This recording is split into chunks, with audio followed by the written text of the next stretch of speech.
What's up, guys? Thought I'd do a little video on tips and tricks. Some little things I'd like to share with the newer riders or people looking to get into riding. What's up, scoundrels? My name's John, and I'd like to welcome you to the Ride Free YouTube channel. I do recommend it. It's a great thing. Some things to remember: you're not quite pushing the limits unless you're trying to push the limits. You know, when we rode motocross and raced BMX growing up, we had a saying that it's not if, it's when. And that's because you're jumping, you're cornering, you're racing, you're constantly pushing the envelope of your competitors and yourself, your own abilities. But there's people who ride cruisers and laid back street bikes that go their whole life without going down. So if you are making that transition, I recommend you not saying that. I've heard people just throw that around, because back in the day when you were really pushing those limits, it was a good saying, a prideful saying to say, you know, at the track or with your buddies or whatever, when someone went down. You know, it's not if, it's when. But with this, I don't say that. You don't have that mindset. It's really laid back, chill. That's why these Harley Davidsons are called cruisers, because, you know, you're just cruising. Really limits the negative outcomes of some of the riding stuff. And some of these guys do push the limits, and you know, they do that knowingly. Your burnout guys, your wheelie guys, still not quite as much as, you know, racing motocross competitively, shoulder to shoulder, bar to bar with 30-40 other riders. It's quite a different, more tamed animal. But I do recommend getting into it if you're looking to. If your parents have worries or anything, you know, I see that comment on somebody else's video, like, what do I tell my parents? You know, just tell them that it's something you want to do, you think you want to do it, and invite them in for your research. You know, say, maybe you, while we're thinking about this and pondering this idea, I leave it open to you to send me videos or articles on research, not negative stuff. Tell them you don't want to hear all the negative stuff and all the things that could happen, that you've weighed the risks, but you're open to the solutions of negating those risks. So I think that'll help with explaining to families and loved ones that this is something you want to do, it's something you want to try. Just make them part of the process, so they feel like they have their 2 cents in, and that they're in your head reminding you to be safe. So with nothing else, priming when starting, because you got to start your bike. That's just leaving turning on your battery, turning the on switch on before you hit the starter switch. So that's just going to give your fuel pump time to prime your injectors and all that. That goes with any vehicle, really. That whirring noise is that fuel pump pulling fuel. Let that finish doing it, and then start it. My next thing is for you know, Harley Davidsons are big about customizing. We're big about we want loud exhaust and bags so we can carry our stuff, and wheels and white wall tires, and colder intake to get our engine more stuff, different foot pegs. We want crash bars that, you know, it's an expression of your personality. We want a new paint job, or we want this kind of paint job, or we want big bars, we want T-bars. Whatever you do, I do recommend bars. And I'm not a big guy, I'm 5'9", and this 48 has forward controls, which means these foot pegs, you know, usually on the iron in most bikes, the iron 883 and the iron 1200, the foot pegs are right here. They're mids, like they would be on a dirt bike. These are forward. So, but on seat to bar height, you want your bars either shoulder height, a little bit higher, a little bit lower. Now, if I went a little bit higher than here, which I could, and I should, honestly, it will straighten out my back a little more. So you want your back straight, but you do usually, if you're going to be putting in a lot of miles, you do usually want blood flow getting to the, you know, your hands and your arms. You don't want to be too high if you're going to do long rides and stuff, unless you're just a badass. There's some outlaws who do rides on rides. They smash miles with huge bars. Just depends on who you are. But a lot of drag bars, you know, they call them drag bars because when you drag race, you're down low. That's why they're called drag bars. That'll hurt your back. Your back ends up in a hunched over state. It's not good to smash miles in. This is pretty good, though my seat's not that comfortable. These bars could be a little higher.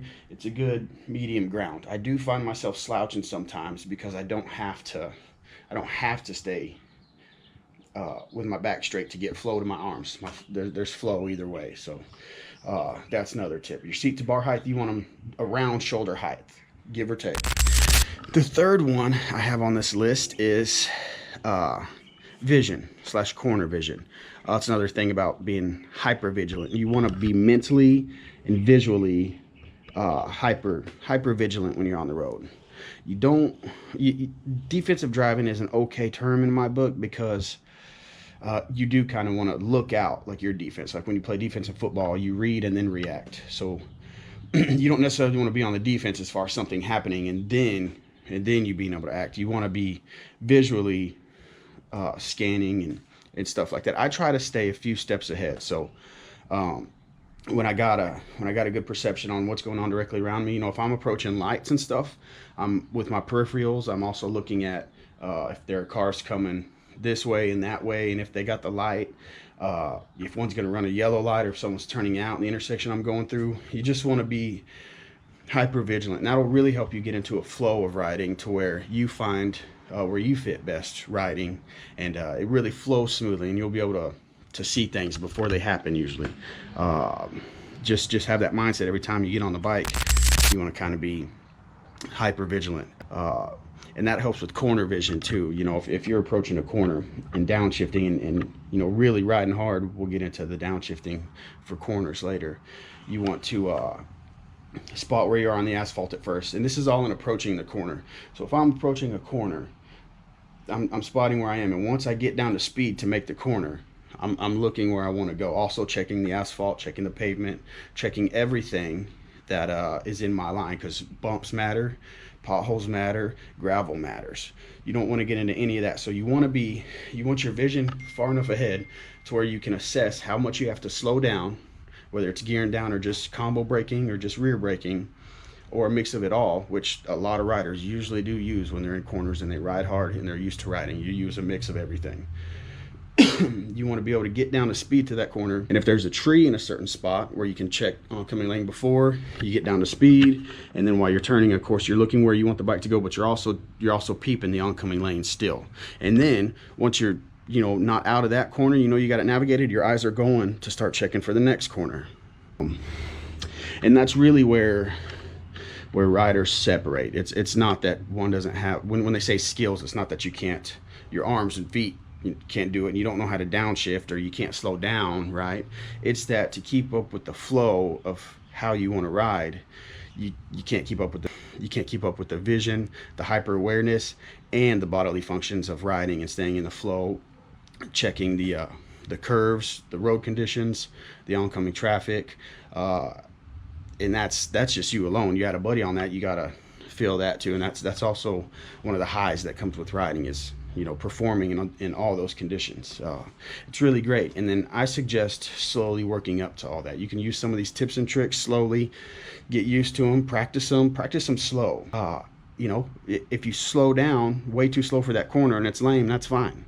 Next time you come by that same corner, that corner, wait a little longer, downshift a little later, get the engine matched on RPMs. Our next point, it's downshifting and matching RPMs. If you're coming to a stop or you want to slow down, and this is where Harley riders or any bikers, I know cross rockets with light exhaust, here's where anything, cars too, vehicles, here's where exhaust will make you look, make you seem like a douchebag. It's what people don't understand. Now there are guys who rev their Harleys. Sometimes when you get a bunch of riders together and you're having fun and you only get one weekend out of the year to hang out with your buddies, you'll goof off and rev and do burnouts at stoplights. But for the most part, the vast population doesn't understand downshifting, and that's usually what these bikes are doing. That's usually what these riders are doing. This is not, for anybody who doesn't understand what downshifting is, this is not an automatic vehicle. When you're in your automatic vehicle and you come to a stop, all that's taken care of for you with the automatic transmission. You just hit the brakes and it downshifts the gears. It usually don't go through the gears, it just decides what gear to put you in after you're stopped. On a motorcycle, it's a standard. So what we're doing is using engine braking. We are using the centrifugal force and the pistons pumping down, as much as it propels us when we leave, we're using that energy to brake as well. So that involves pulling in the clutch, downshifting into a gear, and while the clutch is still pulled in, you want to give a slight rev. Boom. And then what that'll do, and then you let out the clutch gently. You let out the clutch gently, and that'll brake you back to that speed, the speed range that gear works in. And then you can do that with every gear. So it's wah, woo, wah, woo. It's called a rev downshift or engine braking. And that'll say brake pads. Really, it just shows efficiency as a rider, and we practice at the stoplights for corners, because when you're coming into a corner, if you need that gear anyway, you don't want to hit the wrong brake or you don't want to skid. The best thing to do is to use engine braking, match RPMs to get in the gear for that corner you're going to need anyways.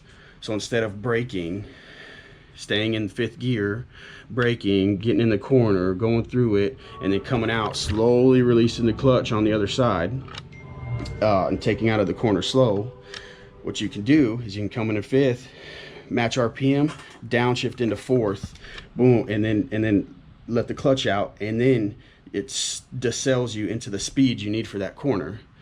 And then you can throttle all the way through the corner, hitting the correct apex or whatever you want to do. And then when you come out, you can give it more throttle, get up to the higher RPMs, bam, clutch in, shift up, back on the straightaway, going into the next corner. So you can use that. You can use downshifting and matching RPMs for stopping and cornering. And then what I also like to do, and as far as downshifting goes, is when I come to a stoplight, I like to go ahead and shift to neutral. Not a stop sign or whatever, but I coast after I downshift. Once I get to second gear, I'll just go ahead and pop it in neutral, come to the stoplight. That way, this hand's free. I don't have to hold in the clutch, or if I'm looking around or checking on something, or you know, I'm usually listening to music, so I'm not fully worried about what my hand is doing. That way I can take my hands off, give them a rest. If I do need to get blood pumping to them, I can stretch my fingers, I can pop my knuckles. That's ready to go, because it really doesn't take long at all for when that stoplight's green to shift into first and take off. Also, if you are being mentally aware and hyper vigilant and staying a step ahead, you're usually looking around and you know when this light's turning yellow or these cars are slowing down and it's almost your turn. So when it gets closer to your turn, if you're doing what you should be doing as a rider and you're aware, you can just pop it into first and be ready a few seconds before you have to take off. Combo braking, I always combo brake, guys. I know in the classes they teach you to use your front brake first. They're going to tell you to always use your front brake first. What they mean is on the straightaway approaching a corner. No one who ever rides will tell you to grab a handful of front brake in a turn. It's just idiotic, and that's why that class sometimes rubs me the wrong way, because if you have any rider that grew up riding on any two wheels, bicycles, motocross, Harleys, street bikes, crotch rockets, they're going to tell you your instinct, I want to be the back brake. I want your instinct to go ahead and be the back brake. Like if you get in a panic situation, go ahead and hit the back brake first, because if you panic and grab a handful of front brake, it's just like on a bicycle. The inertia of your momentum is obviously going to throw you over. And on a bike, where people get into troubles in the turns, they grab a handful of front brake and you just go right over. It just washes out the front end from you. But if you're hyper vigilant and you're staying steps ahead, and you're watching the road, you know turns are coming, that's why they teach you to grab the front brake in those classes, because they want you to be thinking so far ahead. They don't want you to have to worry about which brake is going to get you into trouble. You should be aware of where you're going enough to be able to like drag the front brake slowly and softly, smoothly, and then get into combo braking and downshifting way before the turn. But what I do is I usually drag the back brake a little bit, downshift into whatever gear I need after I match RPMs, and then I'll combo brake through the corner. My main idea is being in the right gear to come out of the corner, and that all depends on the road you're on or what turn you're on. But I would always recommend combo braking with the back brake first. Foot full of back brake, 100% every day and twice on Sunday, way before a handful of front brake. In fact, I don't even grab my front brake. Very medium flow state of riding a two-wheeled motorized vehicle. So it can be fun. It's a lot of fun. It can take over your life. It can be a passion. Of course, it's been a passion of mine since I was a little kid. One of my first passions was two wheels. After that, the only tip I got are storage. Again, I did my tips based off of some of the YouTube videos already up that are good and got a lot of views. I don't want to repeat everything they said, so I nitpicked a little bit. You're gonna love your bike, and you're gonna want it in storage. Now, I don't have a garage to put it in. I don't have a little shed to put it in, but it is covered, and it's only been able to be like this since March. So about 7 months I've had it under this, but I've had the bike for years. So before that, sometimes it was out in the elements and had ice and rain on it, and other times it was covered. So I recommend getting, you can go to Walmart and get a motorcycle cover. There's a section of them in like the camping area, sports outdoors area.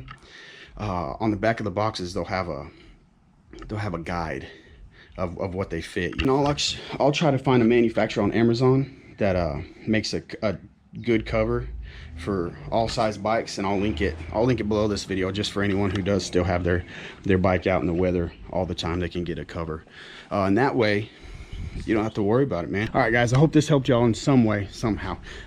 Anyways, don't forget to hit like, subscribe, go ahead and leave a comment. Let's grow this channel. Let's do some cool stuff, huh? All right then, later.